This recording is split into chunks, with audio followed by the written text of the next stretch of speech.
अल्हम्दुलिल्लाह नहमदुहु व नस्तईनुहु व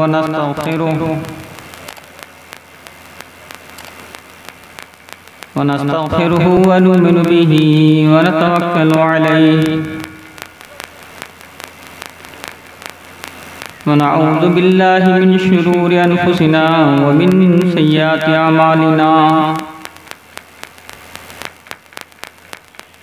मन यहदिहिल्लाहु फला मुदिल्ल लहु व मन युद्लिल्हु फला हादिय लहु व नशहदु अन ला इलाहा इल्लल्लाहु वहदहु ला शरीका लहु व नशहदु अन्न सय्यदना व मौलाना मुहम्मदन अब्दुहु व रसूलुहु सल्लल्लाहु अलैहि व अला आलिहि व अस्हाबिहि व बारक व सल्लम तस्लीमन कसीरन कसीरा। अम्मा बाद अऊज़ु बिल्लाहि मिनश शैतानिर रजीम बिस्मिल्लाहिर रहमानिर रहीम वला तहसबन्नल्लज़ीना क़ुतिलू फ़ी सबीलिल्लाहि अमवाता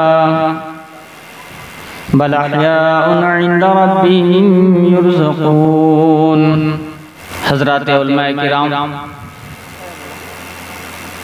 मुअज़्ज़ज़ सामीन, अज़ीज़ बच्चों, दोस्तों, बुजुर्गों, दीनी भाइयों, मैं शुक्रगुजार हूँ आपके बिजौल के नौजवानों का भी, जिन नौजवानों ने, जिन बच्चों ने इस महफिल को सजाया है। हो सकता है कि आखिरत में यही महफिल काम आ जाए। अल्लाह को माफ करने के लिए बहाना चाहिए। क्या चाहिए? बहाना चाहिए। पाकिस्तान के एक बहुत बड़े आलिम अभी जिंदा है, मुफ्ती तकी उस्मानी साहब, जो मुफ्ती शफी साहब रहमतुल्लाह अलैह के बेटे हैं। तो उन्होंने इस्लाही खुतबात तहरीर फरमाई है 16 जिल्दों में, या मुमकिन है कि और ज्यादा जिल्दें हों। तो उसमें एक जिल्द में उन्होंने लिखा है कि किसी बहुत बड़े अल्लाह वाले का, बुजुर्ग का, बहुत बड़े आलिम का इंतकाल हो गया। किसी ने ख्वाब में देखा कि जन्नत में टहल रहे हैं, अल्लाह ने उनको माफ कर दिया है। तो ख्वाब देखने वाले ने पूछा उनसे, ख्वाबी भी पूछा कि आपका क्या हाल? कहा कि अल्हम्दुलिल्लाह, अल्लाह ने मुझे माफ कर दिया, मैं जन्नत के बाला खानों में टहल रहा हूँ। कहा अल्लाह तो आपको माफ करेगा, आप इतने बड़े आलिम, हदीस पढ़ना, पढ़ाना, लिखना, लिखाना ये आपका काम था, अल्लाह तो आपको माफ ही करेगा।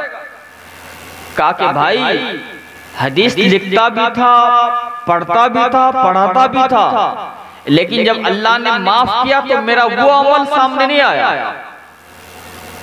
क्या चीज? वो अमल सामने नहीं आया। फिर क्या आया? का एक दिन मैं हदीस लिखने बैठा था और आपने देखा होगा कि 10, 20, 25 साल पहले लोग कमची के कलम और दवात से लिखते थे बच्चे, है ना? अब तो अलग अलग दुनिया ने तरक्की की, तो अलग अलग कलम आने लगे, नया नया डिजाइन आने लगा। तो हजरत फरमाते हैं कि मैंने उस कमची के कलम को रोशनी में डुबोया हदीस लिखने के लिए, और जब लिखने के लिए उसको ऊपर उठाया तो एक मक्खी आ गई और कलम की नोक पर मक्खी बैठ गई। लेकिन इत्तेफाक की बात कि वो मक्खी प्यासी थी। क्या थी? मक्खी प्यासी थी। मक्खी बैठ गई, रोशनाई को चूसती रही, चूसती रही, चूसती रही। थोड़ी देर के बाद वो मक्खी चली गई।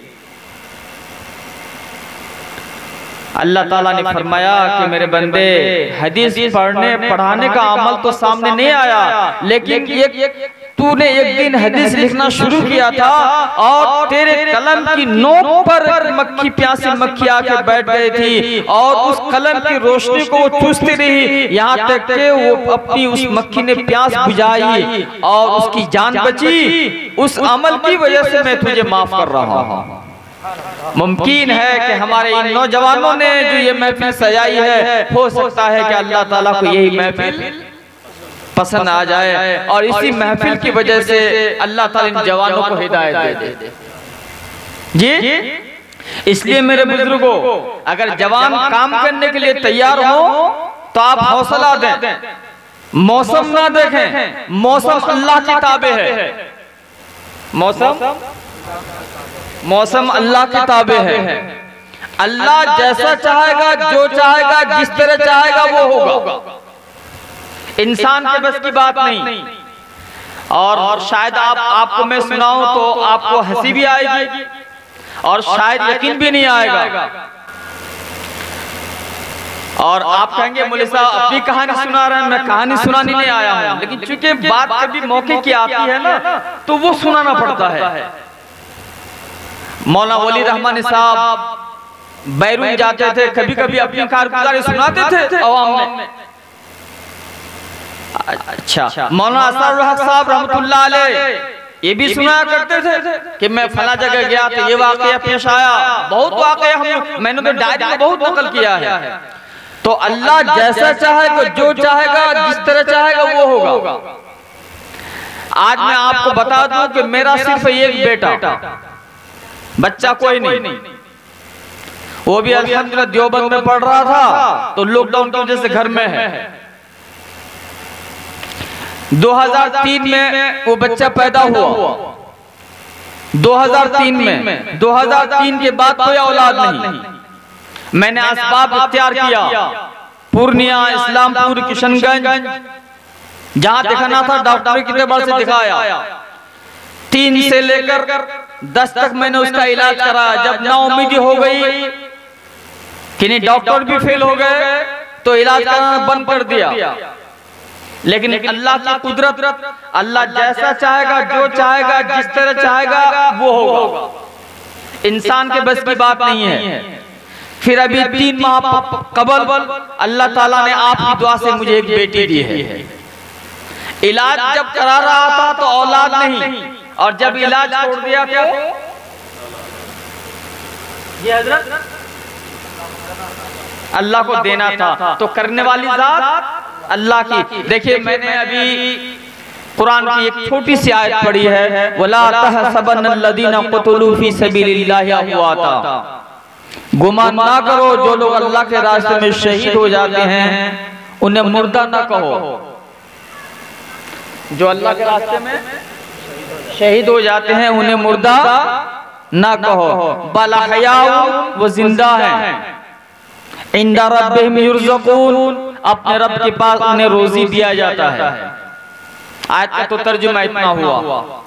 आज आप इतनी रात को तकरीबन अभी 1 बजने जा रहा है, आप यहाँ बैठे हैं शामियाने के नीचे। बड़ी कुर्बानी है आपका, अल्लाह आपको जज़ा खैर दे और आपके आने को और जाने को और बैठने को अल्लाह कबूल फरमाए। और हमारे इन उलमाए किराम, हफ़ाज़ किराम और क़ुर्राए इज़ाम के फैज़ से अल्लाह ताला हमको इस्तेफादा की तौफीक अता फरमाए। और हम दुआ कर रहे हैं कि अल्लाह ताला इन अकाबिर उलमा की उम्र अल्लाह बढ़ाए और इनसे इस्तेफादा करने का बार बार मौका मिले। आमीन सुम्मा आमीन। हज़रात, ये आपकी थोड़ी सी कुर्बानी इंशाअल्लाह रंग लाएगी। हमारे शायर, हमारे इलाम साहब अल्हम्दुलिल्लाह बहुत बेहतरीन इलाम कर रहे हैं। ये कह रहे थे इस्लाम का पहला महीना है, बेशक पहला महीना है। इस महीने में कई वाक़यात पेश आए हैं, तो शायद मेरे ख्याल से उधर जाने की कोशिश करूंगा तो सुबह हो जाएगी, तो उधर जाना नहीं है।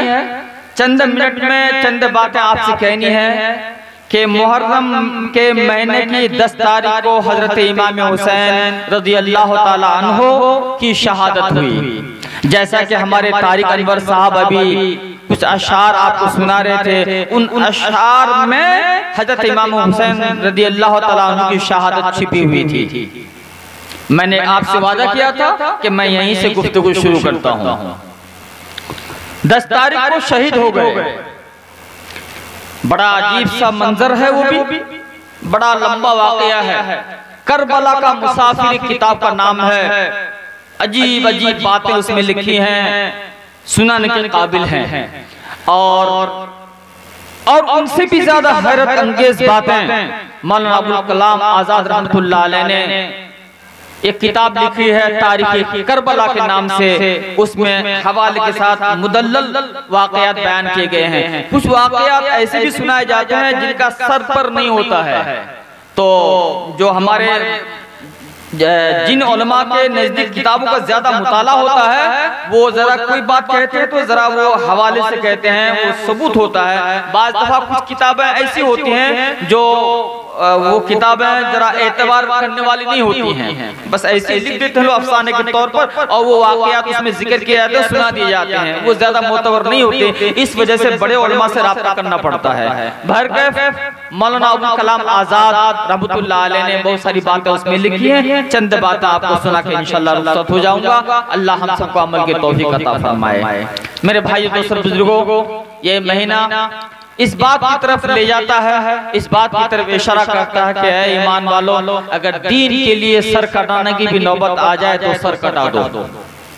क्या ये दिन के लिए हमारे इन जवानों ने जो एक शौक एक पैदा किया अपने अंदर, लोगों को दीन की बातें जमा करके दीन की बातें सुनाने का, सुनने का जो मौका फराहम किया, अल्लाह तबारक व तआला इन नौजवानों की उम्रों में बरकतें अता फरमाए, अल्लाह इनके हौसलों को बढ़ाए, और अल्लाह तबारक व तआला इन बच्चों को दीन के रास्ते पर चलने की तौफीक अता फरमाए। मेरे भाइयों दोस्तों बुजुर्गों, जो दीन पर चलेगा अल्लाह उनकी मदद करेगा, जो दीन की तरफ चलाने की कोशिश करेगा अल्लाह उनकी भी मदद करेगा।